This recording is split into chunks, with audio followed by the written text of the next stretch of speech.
News Marathi, आवाज लोकशाहीचा।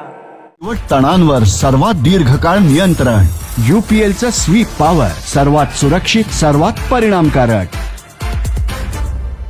अल्पवयीन मुलींचे वारंवार लैंगिक शोषण केल्याच्या आरोपावरून जत तालुक्यातील उडगी येथील एका तरुणाविरुद्ध उमदी पोलीस ठाण्यात गुन्हा दाखल करण्यात आला।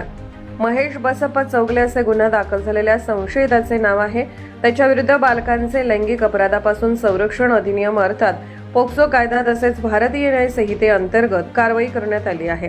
पोलीस तक्रारीनुसार संशयिताचा अल्पवयीन मुलीशी मागील सुमारे 2 वर्षापासून संपर्क होता। या कालावधीत त्यांनी शेतामध्ये मुलींशी वारंवार शारीरिक संबंध ठेवल्याचा आरोप करण्यात आला आहे। या प्रकारामुळे अल्पवयीन मुलगी गर्भवती झाल्याचेही तक्रारीत नमूद करण्यात आले आहे। प्रकरणाची माहिती मिळाल्यानंतर पीडित मुलीच्या तक्रारीवरून उमदी पोलिसांनी संबंधित तरुणाविरुद्ध गुन्हा दाखल करून त्याला अटक केली। अटकेनंतर संशयिताला न्यायालयात हजर करण्यात आले। न्यायालयाने त्याला 3 दिवसांची पोलीस कोठडी सुनावली आहे।